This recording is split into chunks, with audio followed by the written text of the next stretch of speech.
మా latest videos కోసం మా ఈ తెలుగు న్యూస్ ఛానల్ సబ్స్క్రైబ్ చేసి గంట సింబల్ యాక్టివేట్ చేసుకోండి.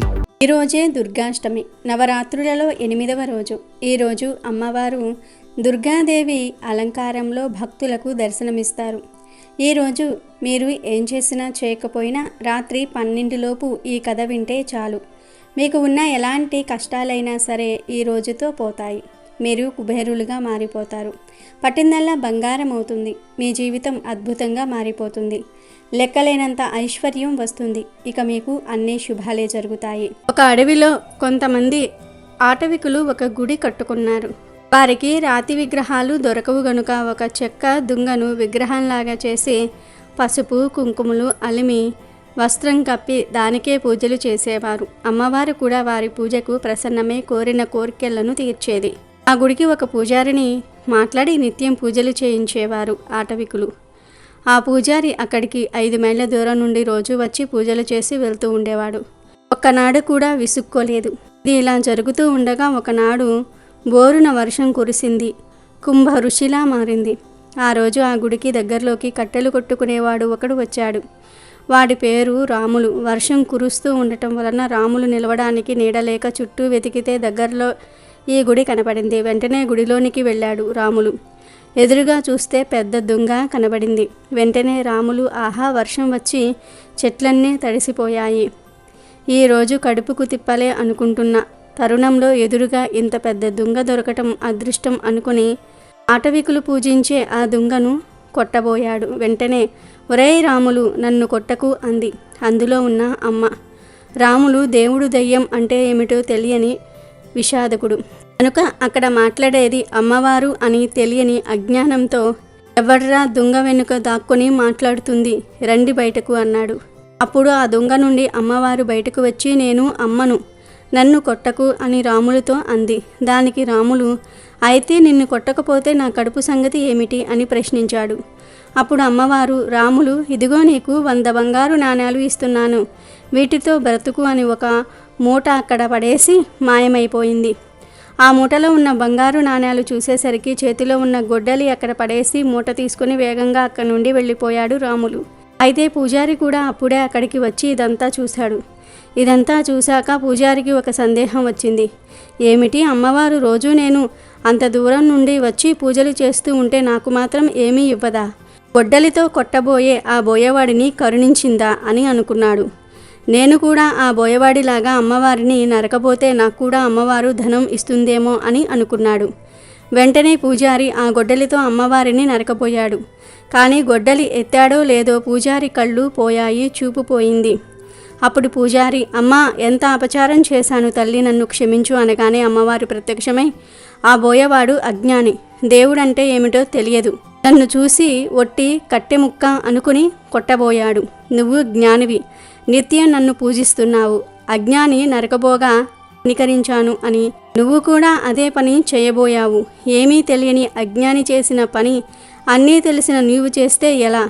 పైపెచ్చు దేవతగా కొలిచే నన్నే నువ్వు నరకబోయావు. అందుకే కళ్ళు మాత్రమే తీసేశాను.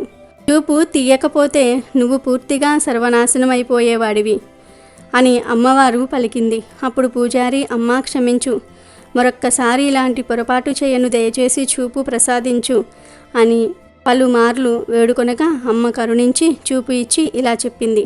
నాయన, నేను రాములకి సంపద ఇచ్చానని నువ్వు పొరపాటు పడుతున్నావు. కారణంగా వచ్చే సంపాదన ఉపయోగపడదు. అక్కడ ఏం జరుగుతుందో నీకు తెలియదు. వెళ్ళి అక్కడ ఏం జరుగుతుందో చూడు అనగానే ఆ బోయవాడిని అనుసరిస్తూ వెనుక్కే వెళ్ళాడు పూజారి. బోయవాడు తన ఇంటికి చేరుకుని భార్యను పిలిచి జరిగింది చెప్పి ఇదిగో 100 బంగారు నాణేలు అని చూపించగానే భార్యకు బంగారం మీద ఆశ పుట్టి నాకు వడ్డానం చేయించు, ఉంగరం చేయించు, బొంగరం చేయించు అని భర్తను అడిగింది. భర్త వినలేదు. ఇంతలో కొడుకు వచ్చాడు. వాడు వ్యసనపరుడు. రోజంతా పూర్తిగా తాగుతూనే ఉంటాడు.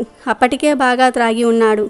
ఆ బంగారు నాణేలు చూసి నాన్న, అవి నాకు ఇవ్వు, నేను జూదమాడాలి, బాగా త్రాగాలి, ఆ ధనం ఇలా ఇవ్వు అన్నాడు. రాములు భార్యని కొడుకును బయటకు గెంటి లోపల ఉన్న బీరువాలో ధనాన్ని దాచాడు.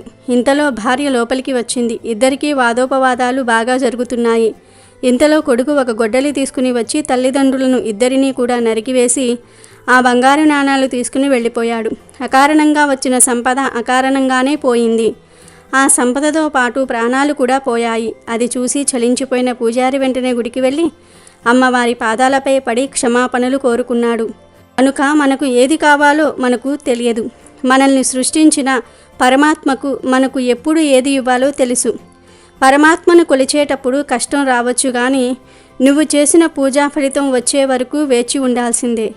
ఏదో ఒకరోజు ఫలం వచ్చి తీరుతుంది, ఫలితం రాకుండా మాత్రం ఉండదు. దైవానికి ఎవరి మీద పక్షపాతం ఉండదు. చేసే ప్రతి పనికి ఫలితాన్ని ఇస్తాడు. దుర్గాష్టమి రోజున దేవీ భాగవతం చదవటం వలన ఎటువంటి ఫలితాలు వస్తాయో తెలిపే ఈ కథను వింటే చాలు, మీకు సకల ఐశ్వర్యాలు సిద్ధిస్తాయి. పూర్వం ఋతవాక్ అనే ఒక మహర్షి ఉండేవాడు. అతనికి ధర్మపత్ని వల్ల ఒక కుమారుడు జన్మించాడు. రేవతి నక్షత్ర గండాంతకాలంలో జన్మించడం వల్ల కొడుకు పుట్టినప్పటి నుంచి వారు వ్యాధి పీడితులయ్యారు. పుత్రుడి వల్ల వంశం, కుభార్య వల్ల జీవితం, కుభోజనం వల్ల దివసం, మిత్రుడి వల్ల సుఖం నశిస్తాయని అన్నారు పెద్దలు. వారు పుత్రుని గురించి ఇలా దుఃఖిస్తున్న సమయంలో అక్కడికి గర్క మహర్షి వచ్చారు. అప్పుడు ఋతవాక్కు గర్క మహర్షిని ఆహ్వానించి, ఈ కుపుత్రుడు మాకు ఎలా జన్మించాడు, శాంతి ఏమిటి అని అడిగాడు. దానికి గరుకుడు ఇలా అన్నాడు, రేవతి నక్షత్ర గండాంత కాలంలో జన్మించటం వల్ల నీ పుత్రుడు దుశ్శీలుడు అయ్యాడు. అదే మీ ఆది వ్యాధులకు కారణం. ఈ దుఃఖం పోవాలి అంటే దుర్గాదేవిని ఆరాధించాలి అని చెప్పి సెలవు తీసుకున్నాడు. తర్వాత ఋతువాక్కు మహర్షి చెప్పినట్టే దుర్గను ఉపాసించాడు. దానివల్ల కుపుత్రుడు సుపుత్రుడుగా మారి అందరి ప్రశంసలు అందుకున్నాడు. తన పుత్రుణ్ణి కుపుత్రుడిగా మార్చిన రేవతి నక్షత్రం మీద కోపంతో నెలకు రాలిపోమని ఋతువాక్కు శపించాడు. వెంటనే రేవతి నక్షత్రం కుముదాద్రి మీద పడింది. అప్పట్నుంచి ఆ పర్వతం రేవధాత్రి అయ్యింది. ఆ నక్షత్ర తేజస్సు నుంచి ఒక కన్యక ఆవిర్భవించింది. దీనిని ప్రముచుడు అనే ఒక మహర్షి చూసి ఆ కన్యకకి రేవతి అని నామకరణం చేసి పెంచుకున్నాడు. ఆమెకు యుక్త వయసు వచ్చిన తర్వాత వరాన్వేషణ ప్రారంభించాడు. అగ్నిదేవుణ్ణి స్తుతించాడు. అప్పుడు అగ్నిదేవుడు ప్రచుడితో, నాయన దుర్గముడనే రాజు మీ అమ్మాయికి తగిన వరుడు అని చెప్తాడు. దేవ వశాత్తు అదే సమయానికి దుర్గముడు వేట కోసం అడవికి వచ్చి ఆశ్రమానికి వచ్చాడు. రాజ లక్షణాలతో వినయ విధేయతలతో విరజిల్లుతున్న దుర్గముణ్ణి చూసి ఆప్యాయంగా ఆహ్వానించి కుశల ప్రశ్నలు వేస్తూ, నీ భార్య క్షేమం గురించి అడుగను, ఎందుకంటే ఆ అమ్మాయి ఇక్కడే ఉంది గనుక అని అన్నాడు ప్రముచుడు. అప్పుడు దుర్గముడు, అంతా కుశలమే, నా భార్య ఇక్కడే ఉంది అంటున్నారు, ఎవరావిడ అని అడిగాడు. అప్పుడు రేవతి గురించి చెప్పాడు ప్రముచుడు. తన వివాహ విషయం తెలుసుకున్న రేవతి తనకు రేవతి నక్షత్రంలోనే వివాహం జరిపించమని కోరుతుంది. ఆమె కోరికపై ప్రముచుడు తన తపశ్శక్తితో నక్షత్ర వీధుల్లో మరో రేవతిని సృష్టించి అదే ముహూర్తంలో వారిరువురికి వివాహం జరిపించాడు. ఏమి కావాలో కోరుకోమని అల్లుణ్ణి అడిగాడు. అప్పుడు దుర్గ్ముడు, నేను స్వయంభూ మనువంశంలో జన్మించాను కనుక నాకు మన్వంతరానికి అధిపతి అయ్యే తనయుడు కలిగేటట్లుగా వరం ఇయ్యి అని అభ్యర్థించాడు దుర్గముడు. అయితే దుర్గమ, దేవీ భాగవతం విను, నీకు అలాంటి పుత్రుడు జన్మిస్తాడు అన్నాడు ప్రముచుడు. తర్వాత రేవతిని తీసుకొని రాజధానికి చేరుకొని ధర్మబద్ధంగా పరిపాలన సాగించాడు దుర్గముడు. కొంతకాలానికి ఒకనాడు లోమస మహర్షి దుర్గముడు ఉంటున్న రాజధానికి వచ్చాడు. అప్పుడు దుర్గముడు మహర్షికి ఎదురు వెళ్ళి అతిథి మర్యాదలు జరిపి దేవీ భాగవతం వినాలనే కోరికను మహర్షికి తెలియజేశాడు. లోమసునుడు సంతసించి అభిష్ట సిద్ధి కలుగుతుంది అని ఆశీర్వదించి ఒక శుభ ముహూర్తాన పురాణ శ్రవణం చేయించాడు. రేవతి సహితుడై దుర్గముడు దేవీ భాగవతాన్ని భక్తి శ్రద్ధలతో ఆలకించాడు. తర్వాత రేవతి గర్భం ధరించి లోక కళ్యాణ కారకుడైనటువంటి పుత్రుణ్ణి ప్రసవించింది. ఆ పిల్లవాడికి రేవంతుడు అని నామకరణం చేసి ఉపనయనాది సంస్కారములు జరిపించి గురుకులంలో వేదశాస్త్రాలు అధ్యయనం చేయించారు. ధనుర్విద్యా పారంగతుడు అయ్యాడు రేవంతుడు. బ్రహ్మదేవుడు రేవంతుని యోగ్యతలు గుర్తించి మన్వంతరాధిపతిని చేశాడు. దేవీ భాగవతాన్ని వినటం వల్ల కలిగే పుణ్యఫలం అనంతం. దేవి అంశలేని పదార్థం లేదు, ప్రాణి లేదు. అటువంటి చండికను నవరాత్ర దీక్షతో అర్చిస్తే మహాపాతకాల నుంచి కూడా విముక్తి లభిస్తుంది, సుఖ సంతోషాలు వర్ధిల్లుతాయి. అలాగే ఈరోజు అమ్మవారికి దుర్గాదేవి అనే పేరు ఎలా వచ్చిందో తెలిపే ఈ పురాణ కథను వింటే చాలు అన్ని కష్టాలు పోతాయి. ప్రాచీన కాలమున హిరణ్యాక్షుని వంశంలో దుర్గముడనే దానవుడు ఒక రాజగురువుకు పుత్రుడుగా పుట్టాడు. మిక్కిలి భయంకరుడు. దేవతలకు ప్రియమైనవి, విలువైనవి వేదములు కనుక వాటిని దొంగిలించితే వారి గౌరవము తగ్గిపోతుందనే దుష్ట ఆలోచనతో ఆ రాక్షసుడు వాటిని పొందుటకు 10 ఏళ్ళు కేవలం వాయుభక్షకుడిగా తపస్సు చేసి తన ఘోర తపముచే బ్రహ్మను ప్రసన్నం చేసుకుని వేదములు తనకు లభించాలని, దేవతలను ఓడించే బలం కావాలని కోరుకున్నాడు. తపమునకు మెచ్చిన బ్రహ్మ అట్లే అగునుని వరమొసంగి అంతర్ధానమయ్యెను. అప్పటి నుండి బ్రాహ్మణులు వేద మంత్రములు మర్చిపోయారు. స్నాన, జప, తప, హోమ, యజ్ఞములు మొదలగు వైదిక కర్మలన్నిటినీ కూడా నశింపచేశాడు. సృష్టి అంతటా ఘోర అనర్థము జరిగిపోయెను. యజ్ఞములు లేవు, హవిసులు లేవు, ఘోర కరువు, వర్షములు లేవు. వందలాది సంవత్సరాలు పంటలు లేక పొలములు ఎండిపోయాయి. నీరు ఒక్క చుక్క కూడా లేక మనుషులు, పశువులు ప్రాణములు విడిచి పెడుతూ ఉన్నారు. శవములు గుట్టలుగా ప్రోగు అగుచూ ఉండెను. రాక్షసులు అహంకారముతో దేవతల అమరావతిపై పడి చుట్టుముట్టిరి. అసమర్థులై దేవతలు హిమాలయములకు, కొండలు, గుట్టల్లోకి పారిపోయి తలదాచుకున్నారు. అక్కడే జగదంబను ధ్యానము చేయుచూ కాలము గడుపుచూ ఉన్నారు. బ్రాహ్మణులు అన్నీ మరిచిపోయి వనములలో తిరుగుచూ విచారించుచూ ఉన్నారు. చివరికి హిమాలయములను చేరుకుని వారు కూడా ఆ పరమేశ్వరుని ధ్యానము, పూజల ద్వారా స్తుతించసాగారు. అమ్మ, నీ మాయ వలనే ఇట్లు జరుగుచున్నది. నీకు తెలియని సృష్టి లేదు. ఈ భయంకర విపత్తు నుండి మమ్ములను కాపాడు తల్లి. వేదాంత వేద్యవు, చిత్రారూపిణివి, సకల ఆగమశాస్త్రములు సతీ సతీ అని నిన్ను స్తుతించుచూ ఉన్నవి. అమ్మ భగవతి శరణు శరణు అని వారందరూ కూడా విలపించుచూ ఉన్నారు. వారి మరువున్న ఆ భువనేశ్వరి, మహేశ్వరి అఖండ తేజముతో, అనంత నేత్రములతో దివ్య రూపమున వారికి దర్శనమొసంగెను. కన్నులు నీలి కమలముల వలె ప్రకాశించుచూ ఉన్నాయి. చేతులలో బాణములు, కమల పుష్పములు, చిగురుటాకులు, దుంపలు, కూరగాయలు ఉండెను. ఆకలి దప్పులు తొలగించే శాకములు, ఖాద్య పదార్థములు, రసభరితమైన ఫలములు ఆమె హస్తముల యందు శోభితమై ఉన్నవి. గొప్ప ధనస్సు కూడా ఉన్నది. సహస్రకోటి సూర్యకాంతితో ఆమె గొప్ప వెలుగు పుంజము వలె ఉన్నది. ఆ కరుణామయి అనంత నేత్రముల నుండి నీరు ఉబకసాగెను. 9 రాత్రులు కన్నుల నుండి అశ్రుధారలు జలధారలై కురిసెను. ఆ జలధారతో ప్రాణులన్నీ కూడా సంతుష్టిని చెందాయి. నదులు, సముద్రములు నీటితో నిండి కలకలలాడెను. దాగి ఉన్న దేవతలు బయటికి వచ్చిరి. వారు కూడా ఆ పరమేశ్వరుని మనఃపూర్వకముగా కన్నీట జలములతో శరణాగతిని వేడిరి. అనేక విధముల స్తుతించిరి. వారి శక్తిని తిరిగి వారికిమ్మని, ఆ దుర్గముని జయించి వారిని కాపాడమని పరిపరి విధముల స్తుతించిరి.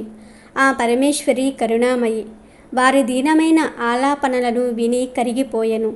అనేక శాకములను, రుచికర ఫలములను, అన్నమును ఇచ్చి పశువులకు కొత్త తృణములను వసంగెను.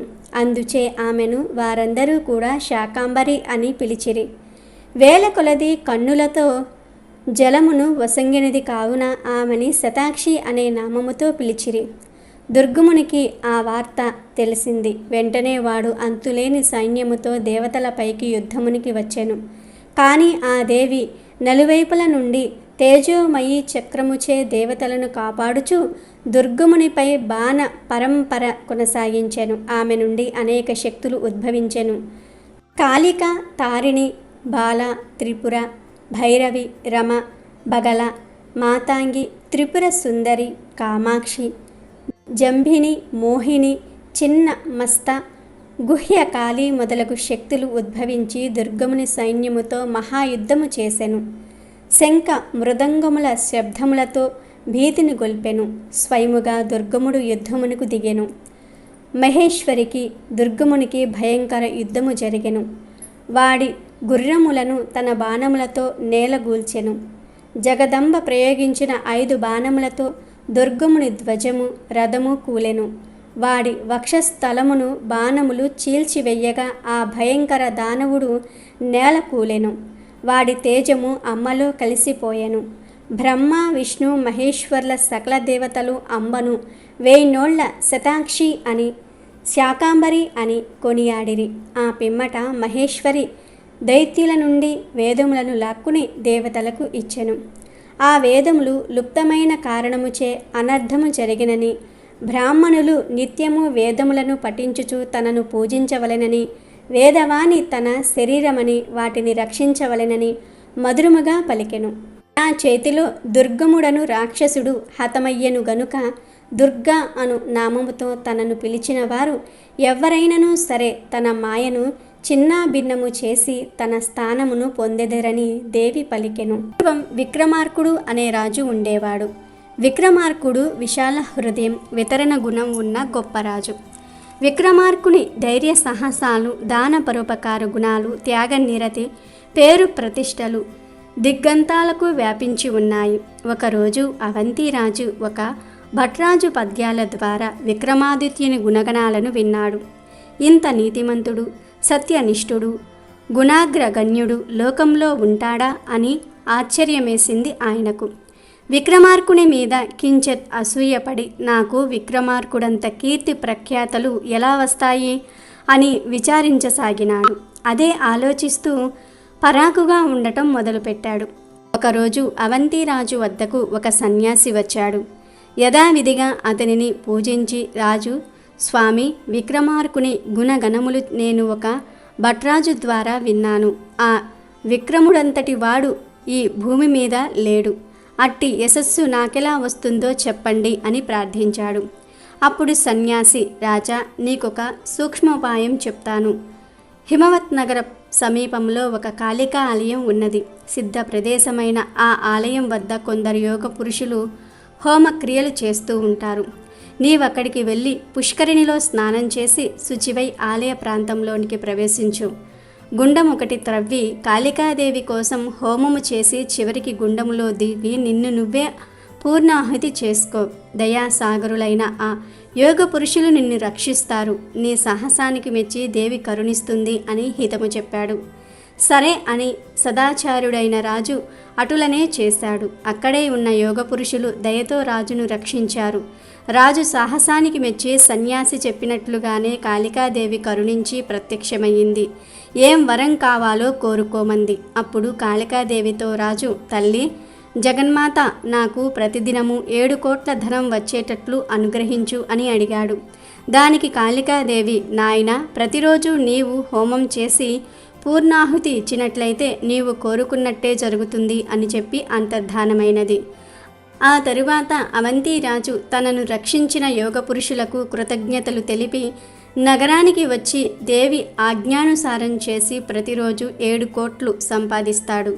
ఆ ధనముతో ఎన్నో అద్భుతమైన దాన ధర్మాలు చేసి దానకర్ణుడని ప్రఖ్యాతిని పొందినాడు. విమలుడైన విక్రమార్కుడు అవంతిరాజు యొక్క కీర్తిని విన్నాడు. తక్షణమే హిమవత్ పర్వతంలోని కాళికా ఆలయానికి వెళ్ళి స్నానము చేసి శుచి అయి ఆలయంలో హోమము చేసి తన శరీరాన్ని పూర్ణాహుతి చేయబోగా కాళికాదేవి ప్రత్యక్షమై వరం కోరుకోమన్నది. అప్పుడు కైలాస శిఖరమంత ఉన్నత హృదయం కల విక్రమాదిత్యుడు ఇలా కోరుకున్నాడు. గుణవంతుడైన అవంతిరాజు తన శరీరాన్ని పూర్ణాహుతిని చేయకుండానే ఆ ధనం అతనికి వచ్చేటట్టు, దానితో అతడు మరిన్ని దాన ధర్మాలు చేసుకునేటట్లు అనుగ్రహించు తల్లి అని కోరుకున్నాడు. కాళికాదేవి విక్రమార్కుని త్యాగ నిరతి చూసి తదాస్తు అని ఆశీర్వదిస్తుంది. ఈ విషయం తెలుసుకున్న అవంతిరాజు విక్రమాదిత్యుని వద్దకు వచ్చి, రాజా, నీ వితరణశీలత అపూర్వము, అద్వితీయము. నీ వంటి సౌశీల్యుడైన రాజు ఈ భువిలో పుట్టబోడు అని స్తుతించి కృతజ్ఞతలను తెలుపుకొని వెళ్ళిపోయాడు.